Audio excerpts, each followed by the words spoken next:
do we have a good one for you today? So if you hadn't noticed, I'm wearing headphones, so you know what that means. We're reacting to another video today. And that video is by none other than one of my favorite artists, MARC BRUNET, which I feel kind of bad. He's not in my like outro thing that I do. I don't even have his channel listed there, which is like a shame. I really should. Mark, I'm sorry, although you don't know who I am, so I guess it doesn't matter. Point being though, he's phenomenal, he's incredible.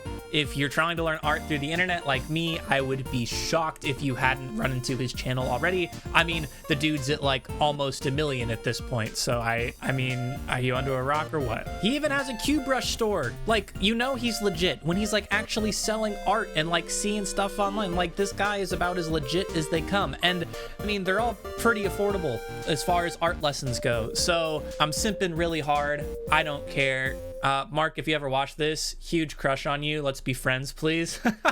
With that introduction out of the way, when I saw that his new video of how to draw faces like a pro came out, I was instantly really interested because, as if you've watched my channel, I just finished a CGMA course about head construction and figure drawing, and that's like something that I'm really trying to focus on, those two things specifically. And when Mark releases a video on a topic you're interested in, you'll watch it. I'm going to watch this video first, see how much of it I can understand, and then in the next video, I'm actually going to try to apply what I'm learning now, today. So let's get into it. Welcome back. Is that a live 2D thing? How did he get the teeth in there? Either way. Good bit. All right, class is in session. Pay attention. Drawing faces is a big focus for a lot of artists, and it's time that I make a class on a topic. I actually made one. Wait, okay, so he's doing a time lapse of the one thing that we're all wanting to do while he's talking about it. He has to come back and do that step by step, right? That's not the actual tutorial. Okay, calm down. That's fine. Just listen, and then he'll actually go over through what he's drawing. But like, I see him drawing, I'm like, oh, right, this is great. But I feel like I need to pause the video and like study that. But let's give him a chance to circle back to what he's talking about. Stuff I find myself repeating a lot to my students and feel would benefit everyone. It's only a short YouTube video. Holy crap, his circles are so good. Oh my gosh, that's incredible. It's also kind of sick that they're somehow, even though they're circular, they're like already kind of angled and dynamic. Like, they already have all these like sharp, like this is I mean, it doesn't look like a sharp point because it's a circle, but this is like a pretty like hard angle for a circle. Same with this here. It's kind of cool seeing somebody's style come out just in like such primitive shapes. He's so cool. In my art program, and to celebrate reaching 8,000 students enrolled, which is crazy to me. You'll find a coupon code in the video description. You know, I think that wow soundbite was a PewDiePie thing originally. I mean, I use it too. I'm not knocking on him for using it. I just think it's funny how like the anime wow has become almost like a staple of like YouTube culture. And that's the other thing, you know, he's talking about his class, right? I feel like that when people say they want to learn art through the internet, what they really mean is they want to learn professional art for free. And the better the teacher, the more justified they are in charging for their services, for their lessons. And Mark is no exception. He's an exceptional artist, an exceptional teacher. So naturally, he has most of his premium content hid behind a paywall. And I don't fault him for that. The guy's got to make money somehow.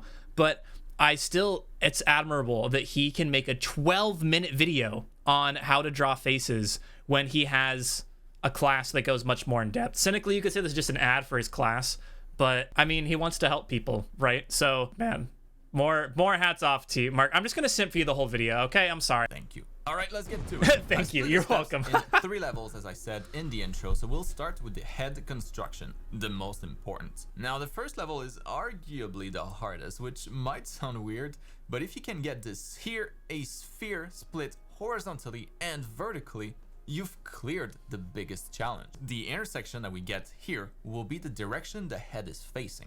Pay attention to the distances between. Oh, got it. It's just form, basically. It's, can you recognize form? Can you recognize the illusion of 3D form on a 2D paper/screen surface? Okay, yeah. And then he said the intersection is the direction that the head is facing, which this is actually kind of refreshing. Instead of, you know, doing Loomis, which is like, you know, you draw your circle and then you have the center line, he says just draw a sphere and the intersection is your center line. So he's making it a little bit even more basic and more practical. Between the circle and the side of the ellipses that result from slicing our sphere. It should be the same on both sides. That's how, and the Wait a minute. Oh, wow, that's so sick.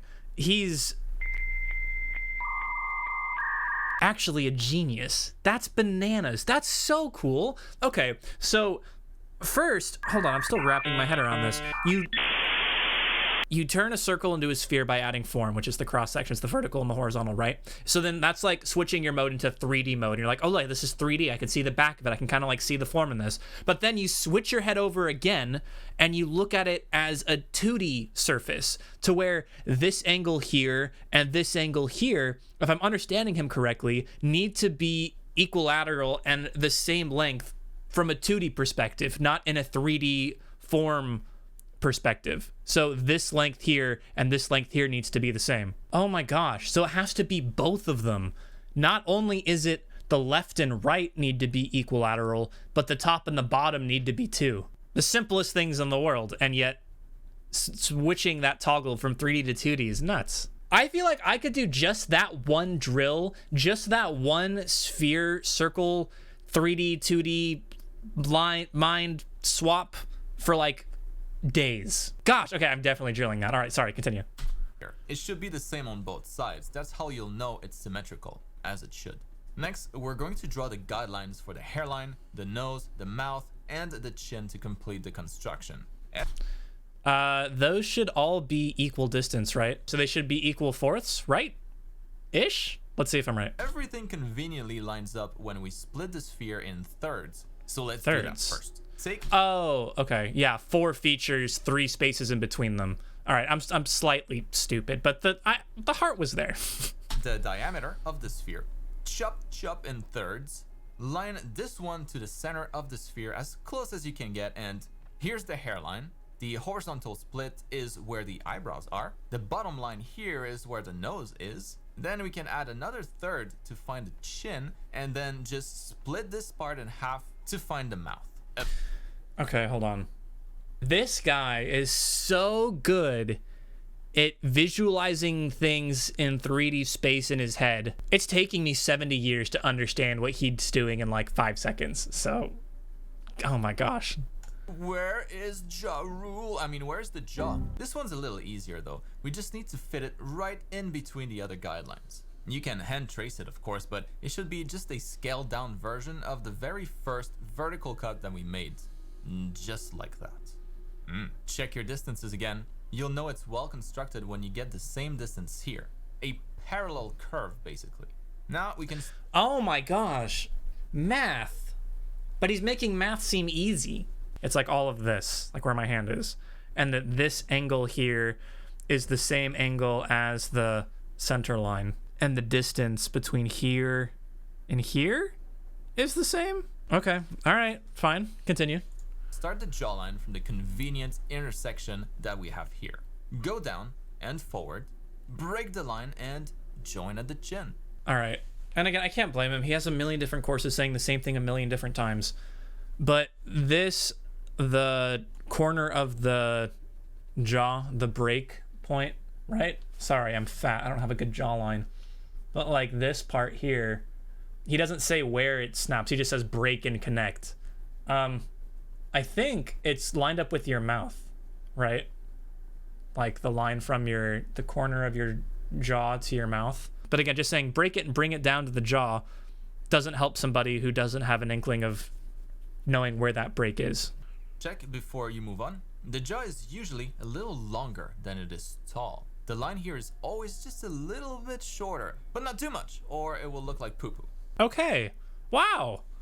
The only real critique that I had, he immediately covered up by giving you a nice, convenient hack, basically, which is, when in doubt, whenever you break it from going down to then breaking and connecting to your chin, always have the going down part be slightly smaller than the connecting part.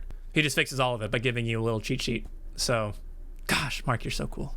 Wasn't so bad, wasn't it? Let's add no, a it wasn't. cylinder for the neck and ship it.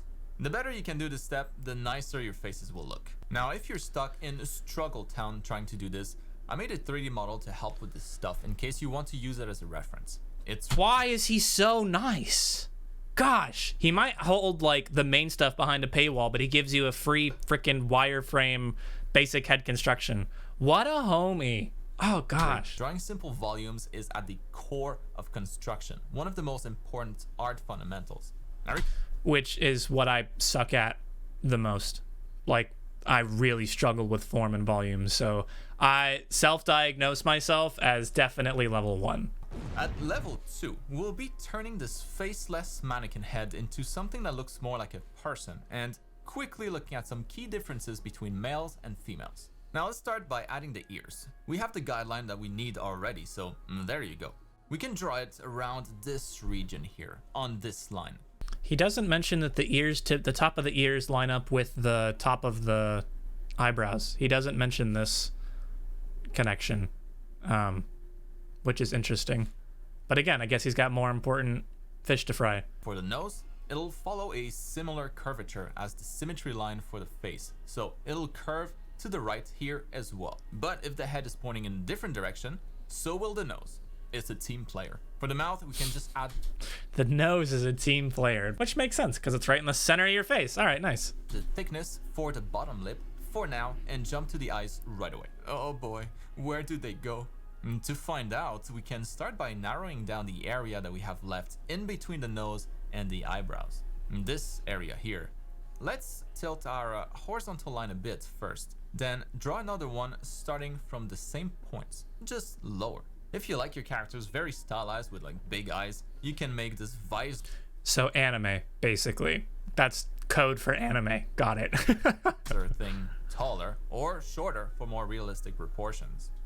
That's really helpful. I haven't seen this visor thing. We're not done though, so let's kind of suggest the eye socket real quick. All right. Now we're getting somewhere. And there's a good reason why we drew this line here. We can now use it to draw the eyebrows. Usually they'll kind of follow this. That's OP! What the heck? I have always, for the life of me, when I draw my eyebrow line, I always draw my eyebrows on top of it and have my eyebrows rest on top of that eyebrow line instead of having them go underneath them forward in perspective, which is obviously the correct answer. Add some beautiful eye placeholders, a hint for the bottom of the nose, et voila, a simple head with basic features. Now before moving on to level 3, we can start to adjust our generic head to fit our needs a little better. Maybe making it look more masculine or more feminine. That's really cool that he's going over the differences between male and female for head construction, because I mean they exist, and as somebody who wants to draw cute anime girls, it's, you know, this is extremely helpful because all my dudes look like chunky, chalky, like Avatar Aang muscle bros, so send help. For males, basically, we can start by thickening the neck cylinder to suggest a more muscular physique. We can make the jawbone more pronounced by making it a bit longer and a bit wider. Same thing for the nose. Is that why? Because all my chins are freaking 7 miles long, and it's my super strong, angular, long chins that make my dudes look like dudes? Maybe. We'll find out.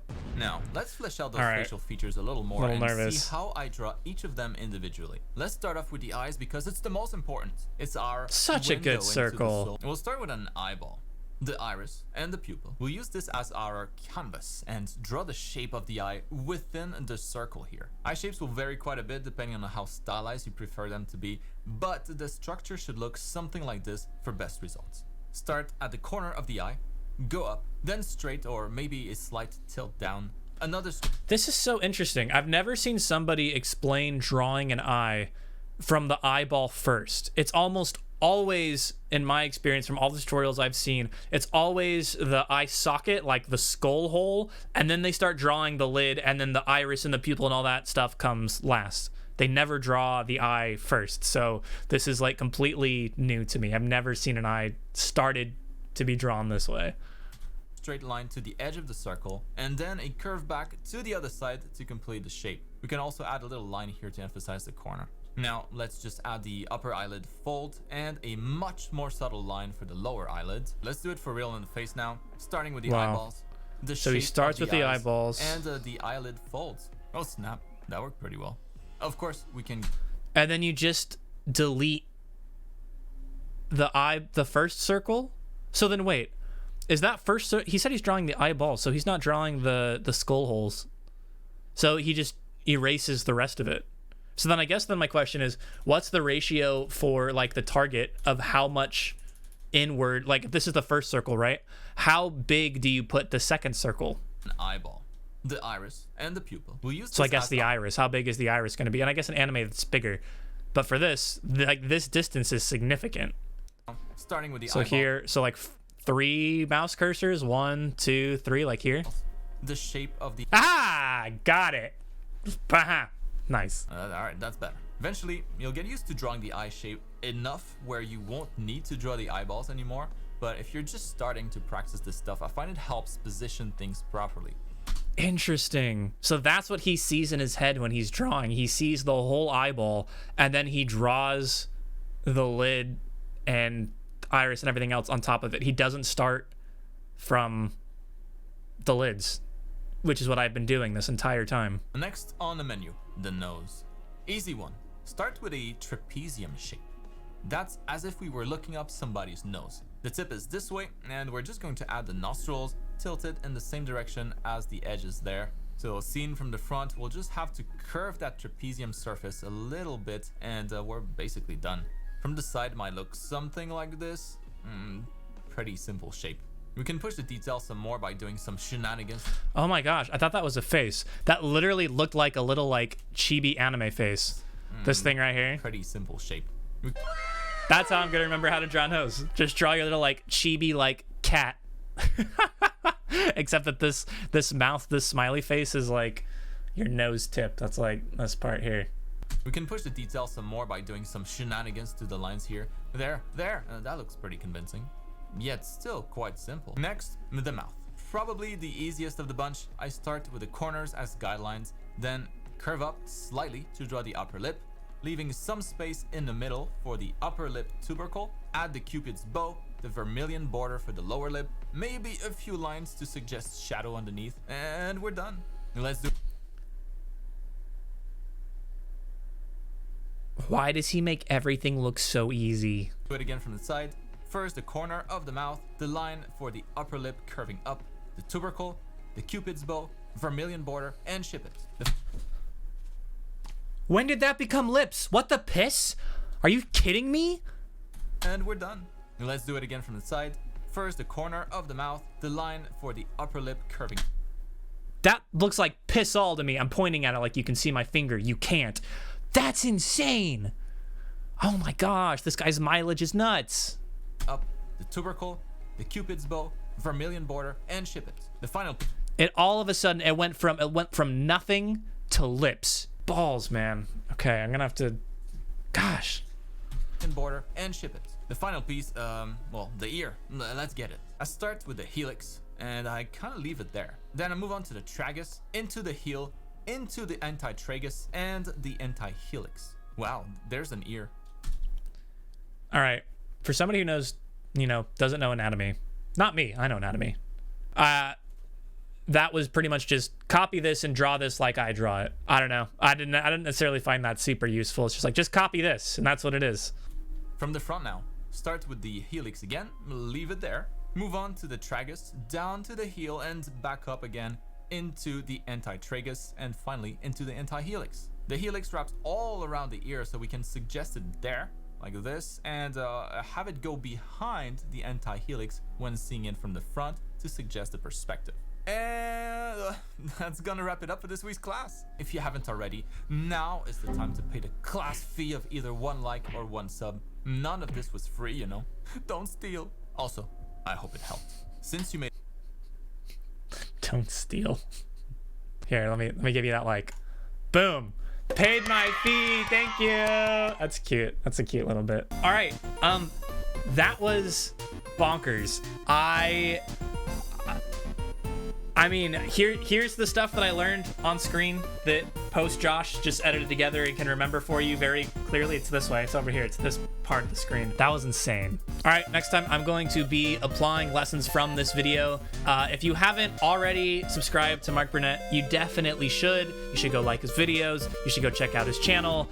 Again, honestly, if you're wanting to get good at art and you're using the internet to help you get you there, this is about one of the best channels that you could get to before you really start hitting a paywall. I mean, you just saw the video that I watched. This guy's incredible. So anyway, that's it. Thanks for watching.